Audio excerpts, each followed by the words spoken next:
House Speaker Mike Johnson is speaking with reporters on Capitol Hill. We have been trying to push the administration to do their job. Let me say this very clearly, as you've heard me say so many times before, and you'll hear me say in the days ahead, the Biden border catastrophe remains the #1 priority of the House Republicans. We have fought for this every single day. We will continue to fight for border security every single day. And today is a big day to bring some accountability. It's a very important time in history, as has been noted here around the world, but certainly here as well. And we're all witnessing that we live in an increasingly dangerous world. And our enemies are growing increasingly hostile abroad, and they're trying to exploit our borders here at home. The administration has made that very easy to exploit. In fact, they put out the welcome mat, as we all know. And for the last nearly 4 years, we've seen Secretary Mayorkas willfully cede operational control of our border to drug cartels. We've seen exploding numbers of terrorists being encountered at the border. We've seen gang members and people with criminal backgrounds be released into our country. We've seen fentanyl flood over the border, and it's now become, as we all know, the leading cause of deaths for Americans aged 18 to 49. It feels like almost every day we hear another story now of violence committed against innocent Americans. Some illegal alien who commits a violent act, assaults, brutalizes, or even murders an American. We're hearing about illegal aliens getting busted for trafficking drugs in even our small towns.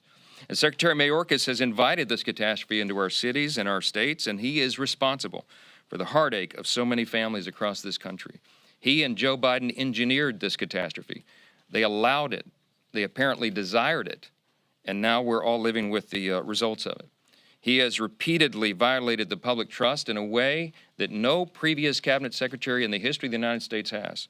And he has willfully defied federal immigration laws, willfully defied the will of Congress, the bipartisan will of Congress, bipartisan laws that were enacted before he took office and since.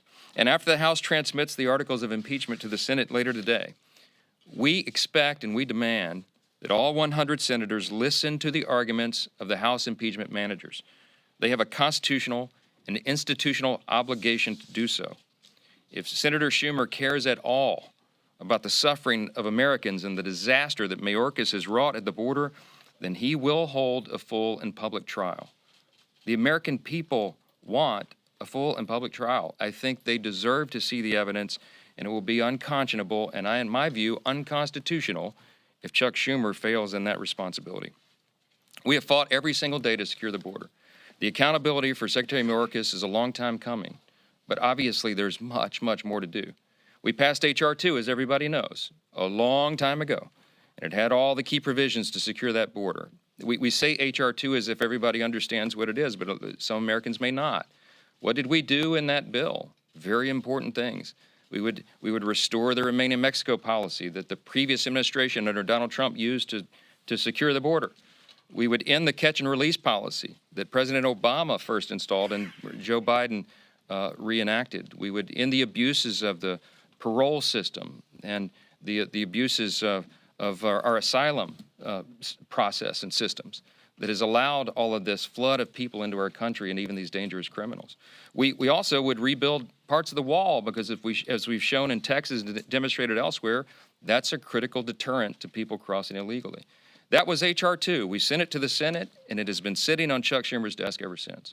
Since that time, we passed resolutions in favor of the border. We'll continue, the House Republicans will continue to push all of this legislation through the House and use every ounce of leverage that we have to get control of the border. I have begged and pleaded and demanded that the President use his executive authority that he clearly has under law. Section 212F of the Immigration and Nationality Act, that now everybody knows by heart, allows the President full discretion to close the border entirely, to shut it down if he deems it to be in the nation's interest. For goodness sakes, if this is not the time where it's in the nation's interest, we don't know when it would be. FBI Director Chris Wray testified multiple times on the Hill, and most recently here just several days ago, that all the lights are blinking.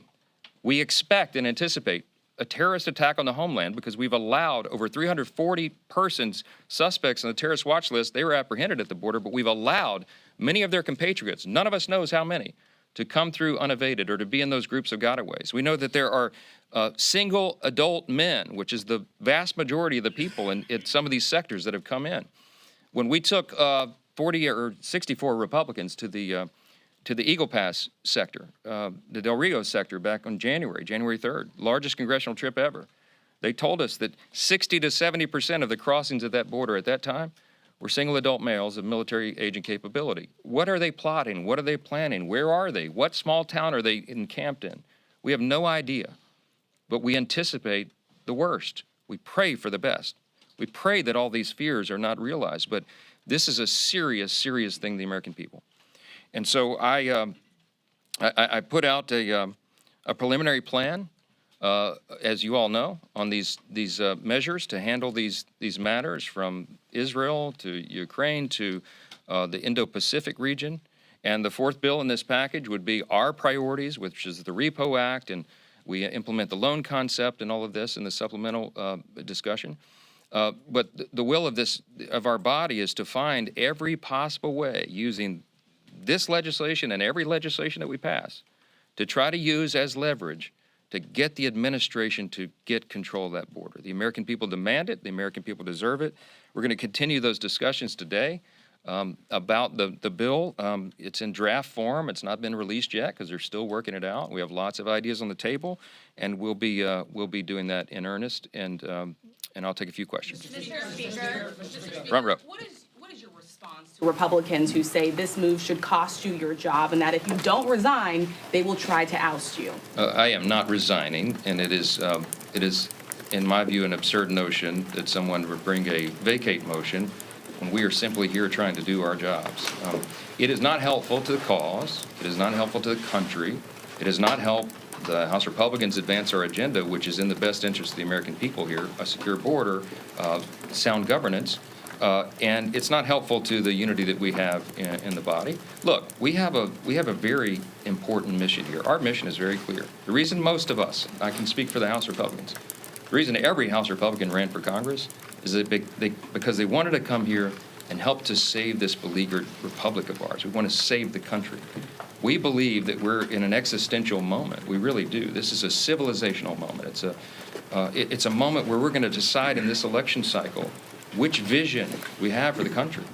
See, we believe, and y'all have heard me say before, we believe in the founding principles, the foundations of America, things like individual freedom and limited government and the rule of law and peace through strength and fiscal responsibility, free markets and human dignity, the foundational, the anchor points that make us the exceptional nation that we are. And right now we're in a political struggle, a battle between a completely different vision for the country. We have colleagues in the Congress who envision for us not those things. They have disdain for those things I just listed. They instead envision that America should be remade in the form of some sort of, European-style socialist utopia. That is a dangerous fool's errand. That is a road to Marxism, communism, socialism. That's a step towards those eventualities, and that is not who we are as a country. And so for us to accomplish our mission, which is to save the republic, we need to add more Republicans to the House and grow the House majority so we have more votes. We need to win back the Republican majority in the Senate, and we need to restore Donald J. Trump to the White House as our nominee. I believe all those things will happen, but we have to have a united front, and we have to have our members work together. And we'll be working today to do that very thing. Look, we are in unprecedented times. Okay, we're in dangerous times, as has been articulated here, around the world, and here at home. We need steady leadership. We need steady hands at the wheel. I regard myself as a wartime speaker. I mean, in a literal sense, we are. I knew that when I took the gavel. I didn't anticipate that this would be an easy path. Former Speaker Newt Gingrich posted a couple days ago on his social media that this is the hardest challenge that's faced a speaker probably in the history of the country, in the moment that we're in right now.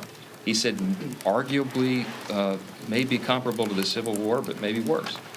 A single vote margin at a difficult time when the nation is terribly divided. The way we get through that is we show unity and we explain how we have answers to all these great challenges. We have those answers. We shouldn't get in the way of ourselves. Mr. Speaker. We're going to work this out today, and we'll have a lot more comment for you today, for you later. But I'm going to tell you that I am not concerned about this. I am going to do my job, and I think that's what the American people. Is there any upside to calling their bluff, Mr. Speaker? All right, you've been listening to House Speaker Mike Johnson. The headline coming out of this press conference where he once again talked about what he sees as a dereliction of duty when it comes to Secretary Alejandro Mayorkas, is that he is not resigning. There's been some efforts by the extreme right wing of his party to oust him from the speakership. Mike Johnson saying he is not going anywhere. You know, and I wonder whether or not some of those voices are going to get a little bit louder because, you know, what's happening today is he's going to attempt to move forward these foreign aid bills, right? For Ukraine, for Israel, for Taiwan.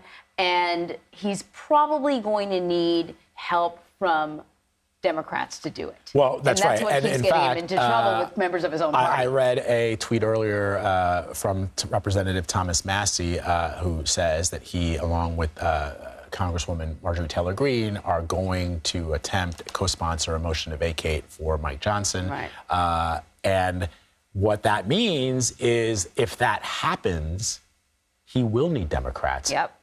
Once Representative Gallagher resigns, would almost certainly need Democrats to save his job if that motion comes up for a vote. And that will be very interesting.